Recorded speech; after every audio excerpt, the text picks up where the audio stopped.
It's easier to just hit someone and be like, I'm correct because I punched you in the face.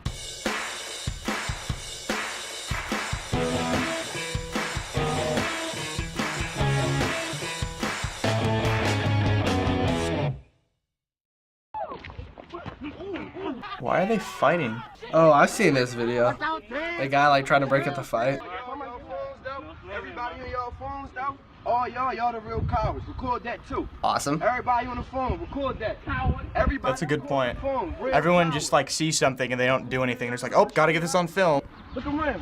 Who ill-advised you? Who told you wrong? I feel like people almost never say anything, so like it's cool to see people actually step in. And the only reason I'm saying this to all y'all, because y'all almost men. Wow, he's preaching the word right now. Now y'all out here fighting. He's like a real homie, man. Like, talking to them like that. It's important, yo. Don't make your mom and dad look like this, yo. Hey, that's the truth, though. Damn. Humble beginnings. Your mom and dad work hard to get where they at, yo. Word. They work hard to get. You think it's a game out here? Look at that. Ain't no game out here. It's the truth, It's real out homie. here, Damn. bro. I'm not pleasing, bro. Shake hands, But bro. just shake his Yeah, hand, shake his bro. hand. Shake hands, bro. Put your hand back out, bro. You gonna shake it, Hey. bro. Y'all be good, bro. That is so awesome. That guy is awesome. He didn't just call out the people fighting, he called out the people recording, the people watching. There's so many people that would just walk past this with like this or on their phones, but he wanted to make a difference in these guys' day, and I think that's cool. So the man who broke up that fight was later honored for his actions by the city council in Atlantic City where this happened. Oh wow. That's so cool. I would like to first and foremost give God all of the praise and all of the recognition. I'm glad that he does get recognition from this, from the city. I would like to thank my mom. Oh, he's about to cry. Yeah. Oh. It's sweet. When I was young, we grew up in the projects. Oh, man. You can really tell he really went through it, bro. When I would get on punishment, she would make me read books. I'm crying because, you know, this whole situation, it deeply saddens me. It deeply He's like saddens so well spoken. Like, I love it. me. The fact that it's unbelievable, this should be very believable. This makes me just sad. These young men, come here. It's your turn. Oh, did they bring the boys that were fighting? These young men, And they're standing next to each other peacefully. That's so cool that he brought them. That's an experience they're not gonna forget. not only did they decide not to fight, they decided to shake hands and display unity. These are teenagers. The adults in our community have a problem with this issue. Wow. The adults in our community have a problem with this issue. Yeah, that's true. And they displayed it very Damn. well. So not only do I want to thank my mom, I want to thank the people who raised these young men as well, because they raised them to be young men of reason, which seems to be a very, very rare trait in our today's youth. It's heavy. I kind of come in a similar position as that guy, where you grow up in a place where like you got fights and you got shootings going on, and it's just like you become so numb to it, you know? And then like, you know, he brought humanity back, and it's just good. It's something that the world needs more of. We don't have too many adults now that are willing to take the step and kind of go out of their way and help people, especially the younger generation. So that was a video that recently went viral of someone breaking up a fight between two teenagers. So how do you feel about this man and what he did? He was very brave for doing that. He's very brave, and I think it was good for the city to award him, and I think he needs more attention. Someone like this is an important person. It's never gonna stop unless someone stands up for something. Most people, they'll just like kind of egg him on, but this guy did the right thing, and he helped everyone by breaking up the fight. So one of the things that the man pointed out in the video is how it was inappropriate for their friends to be filming the incident. Do you find that part of today's society is pulling out your phones to film rather than take action? Yeah, sadly. It happens all the time. Oh, absolutely. Like, myself included, something happens, first thing we do is pull out our phone, open Snapchat. The reason why you do half the stupid things you do is because your friends are there to like egg you on, and like, you know, you want to go on social media and it's like, oh, I'm the big shot, you know, I could do this, I could do that. And just cameras add that element that, you know, that shouldn't be there. Of course, bro, but I mean, like, they're teenagers. It's not like all of a sudden the rest become wise and know that this isn't good. They're like, oh, this is dope. This is gonna make me get more likes on my Insta, and it's gonna make me get followers. That's a lot of the times, but I feel like also back like 30, 40 years ago, people would still stand and watch. That's still that mob mentality of that they want to be entertained by someone else's like pain or anger, but the phones don't help anything where they think, oh, I can get views from this. So in those types of situations, why do you think that arguments like this, especially with youth, tend to end up in violence? It's It's an ego thing. They get heated about something, and then they're like, I need to solve it somehow, and they don't know how. I know a lot of people, including myself, has been taught, if someone hits you, you hit them back. It's instinct. That's the way a lot of people were taught. At this stage in like your life, you're kind of like more prone to like quick decisions, and so it's harder to think things clearly, especially when there's a lot of emotion involved. It's all comes down to the people you surround yourself with. Your friends are gonna be there to like fuel that fire. It's just the influence of your friends that kind of gets you at the end and influence your decisions. Violence happens when people are incapable of listening. It's when words stop working, they turn to violence. So despite getting called a hero for breaking up this fight, Miller has expressed disappointment that this is even news. Like he said in his speech, this should be a norm and this should be regular. So why do you think that actions like his aren't seen more often? I mean, it can be kind of scary. Like two guys are like angry and ready to go at it. Like you don't want to throw yourself in like potential harm's way in the middle of the two. It's bullshit because our society just f***ing collapses when people start fighting. When these kids fight, they're at their school and there's just a bunch of other dumb, stupid kids around them. Who is there to f***ing stop them? Not too many people see these kinds of situations nowadays, so it's like, when you do, you're kind of just like stuck in shock. You're like, oh my God, is this really happening? You know what I mean? So I feel like people that, you know, do grow up in a rougher environment, like, and do see this every day, you know, are used to it and are sick of it. And, you know, and I think that's what the whole world needs to grab from these kinds of situations, is that it's like, it happens anywhere. Like, you need to stop it when it happens. It's so easy to resort to violence as a method for establishing that you're correct. It's easier to just hit someone and be like, I'm correct because I punched you in the face. We're very much so divided into countries, into cultures, into subgroups, into clubs, into demographics. We're all just people, and we can be proud of who we are and what categories we're in, but we can also be proud of everybody else and who they are. Because at the end of the day, we're all in the same largest group of just people. We're all just humans. After a video of him breaking up a fight on the streets of Atlantic City went viral, and within just 2 days of its release, the video had more than 28 million views. This guy's even gotten praise on social media from celebrities like LeBron James, Snoop. You gotta see what he did. This is a version of it, just a smaller version of it. You can't sleep.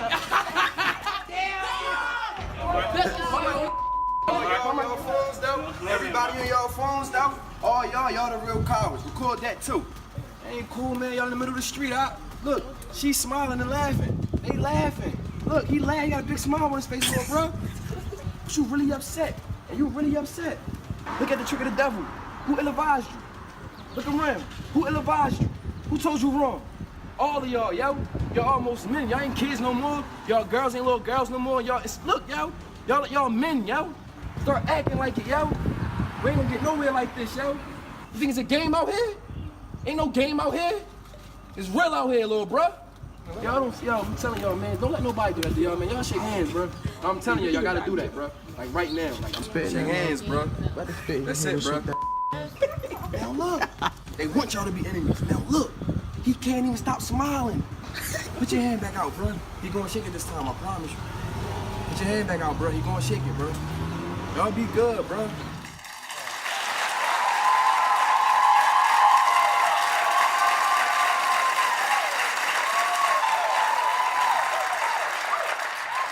Ladies and gentlemen, this is today's Harvey's hero, this is Ibn Ali Miller. How you doing, man? I'm well, thank you. I'm well. It's a pleasure to meet you, Mr. Harvey. Oh, man, it's a pleasure to meet you, man. You are what? I mean, man, you just what I look for, man. Tell us what happened. Well, I was running an errand for my mom, and I was going on my way back home, and I seen those young kids fighting. Excuse me, not young kids, I seen those young men fighting. And it's my obligation to take care of the community any way that I can. Wow. See, but that's just it, though. See, most people don't take a stand when they see stuff like that happen. Why did you, though? Well, I lost my dad. I was 1 year old. My dad got killed in the street. You know, I'm that kid. You know, no father. My mother raised us on her own. You know, we lived in the projects, and she worked 2 jobs, 3 jobs, went to college at the same time to provide for us. you know? And I stopped those kids mainly because when I seen those kids, I seen myself. How did you get out of that cycle? For me personally, when I was maybe like 19 to 20, I started to, my wife and I started to attend the local mosque named Masjid Muhammad of Atlantic City. And it's funny, when I walked into the building, there's a saying of Muhammad, peace and blessings be upon him. There was a saying that, want for your brother what you want for yourself. And when I walked into that place, I met a bunch of people who exemplified that. And namely, Imam Amin, you know, who gave me a further understanding of God, and also a man named Salim. And Salim, he taught me how to dig a hole with a shovel. He taught me how to use a hammer. And he taught me how to work with my hands. He made sure before he died that I could provide for myself without disgracing my family or my community, and at the same time, maintain my own dignity. Wow.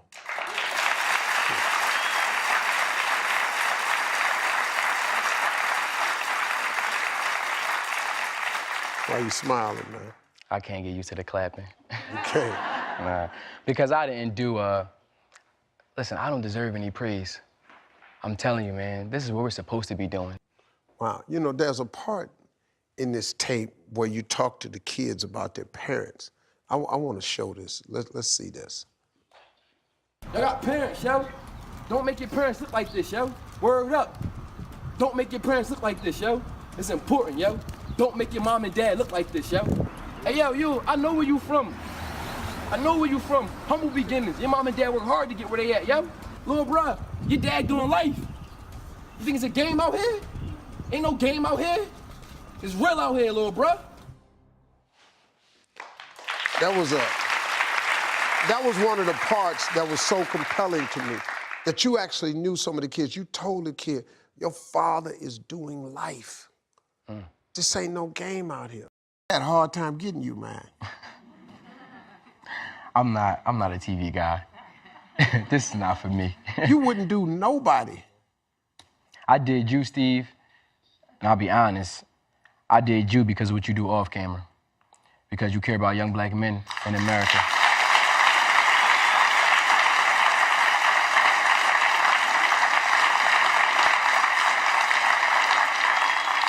And for me, I think the biggest problem that we have, because hey, listen, you're famous and you have a part to play and you're playing it. And I think the biggest problem that we have with the athletes and the entertainers is that your success doesn't reciprocate back to the hood. It has to reciprocate. If it doesn't reciprocate, then your success is selfish. Yeah. We don't need any more selfish success in Black America. Absolutely. You know, it's a funny thing, man, about my mother. She was a Sunday school teacher. She said, God blesses you to become a blessing. She said, you cannot get a big house up on the hill and then don't show nobody else how to get up on the hill. You can't do it, man. You can't do it. Yo, I'm telling y'all, man, don't let nobody do that to y'all, man. Y'all shake hands, bro. I'm telling y'all gotta do that, bro. Like right now, like I'm telling y'all gotta do that, bro. It's gonna be a problem with me. Shake hands, bro. Bro, shake hands, bro. Shake hands, yo. Shake hands, bro. That's it, bro. Yo, nah. Now look. They want y'all to be enemies. Now look. He can't even stop smiling. Put your hand back out, bro. He gonna shake it this time, I promise you. Put your hand back out, bro. He gonna shake it, bro.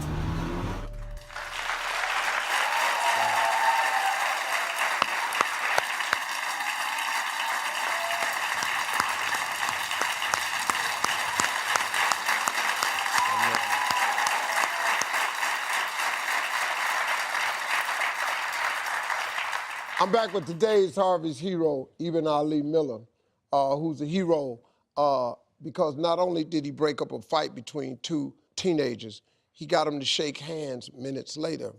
And those boys are joining us now. Please welcome Jamar and Sheldon. Let me ask you something, Jamar, Sheldon. Do you remember what you two were fighting about? Well, we was fighting over a female because, yeah, it's a female. Yeah. So he texted me, we had a few words, and then while we was on a bus, it was our friends. They was egging us on, like people that don't even take our bus, hopped on our bus just to see us fight. And when he got off the bus, Like, you know, I took my jacket off, he took his jacket off. And like, you know, we had a little argument, like, when we was in the street, and like, everybody else was just laughing, like, they was happy to see us fight. Yeah. Let me ask you this part. What did you think when Ali stepped in the middle? When Mr. Ali stepped in, like, you know, I was mad at the time, but I stopped being mad, and I took heed to what he was saying, and what he was saying was really bold words. Like, it really meant something to me, because coming from a man is different than coming from a woman. And I never really had that. Like, my dad was around, but like, he wasn't around, and my mom left me when I was little, so when he was talking, like, it meant something to me. It was real special what he had to say. See, now what he's saying is, if more of us would go back and give them that tone, give them that viewpoint. A lot of young dudes ain't never really, they grow up with their mom, their aunt, their grandma. They don't really hear a man's tone. It's different, man. You know the cool part, Sheldon and Jamal? Y'all was open to an option. You're two pieces of greatness in the making. You could be on TV one day. You could own a business one day. You could own a rim shop one day. That's what's in you. And I'm listening to y'all's voice. You're articulate young men. Y'all got vocabulary. What's up with that?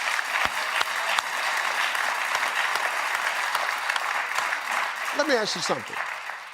They say that you all said this experience changed your life. How? It changed my life because before, like, if it wasn't for Mr. Ali, and I thank you for this, if it wasn't for him, I wouldn't be where I'm at now. And like,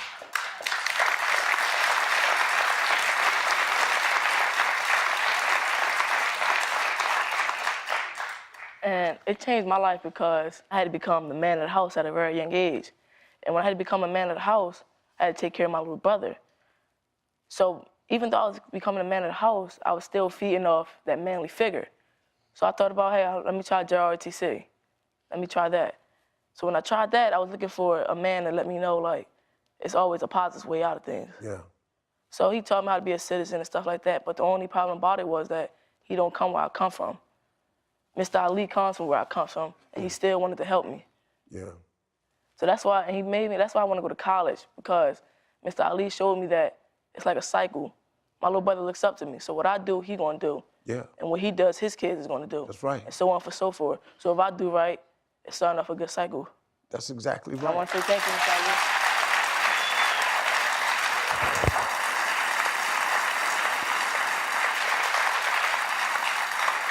Is there anything, Ali, you want to say? To these two young men, and to also any other young men who are watching, to know to love God first, because a man without God is no man at all. Secondly, to have reverence for your parents, irregardless of any of their shortcomings. And after that, love yourself. Really, really have a deep, deep, sincere love for yourself. Because if you don't love yourself, you can't love nobody else. It's hard. It's hard. You know, folks, listen, there's so much hope for these two young men, Jamal and Sheldon, to go far and become real leaders in their country. Ali was saying to me on the break, he said, Steve, you got me emotional, man. I don't want to be emotional. But you can't help it when you care. When you care, man, emotion is a part of it. We need more emotion. We need more men crying with our boys. We really do. Before the break, we heard how Jamal and Sheldon went from throwing punches in the middle of the street to becoming close friends, all thanks to the help of Abin Ali. It shows just how much potential these boys have to continue being leaders in their community. All it takes is hard work, determination, and discipline. That's why I'm going to invite both of you this year to be a part of my mentoring camp this summer. I'm gonna take care of your airplane tickets. I want y'all to come down there. I got a great mentoring program. I'm doing it this year down in Atlanta. I'll invite your moms down too. I pay for them to come. I have programming for mothers to help them with raising these boys by themselves. What we do with the boys, don't worry about that. We just give you back a fine young man. We just give you back a fine young man. So this year, I'm gonna have y'all come to my camp, and that's not all. To encourage you to stay focused in school, let me have those right here. I'm gonna give each one of you a check for $5,000. Jamal, that's you. Sheldon.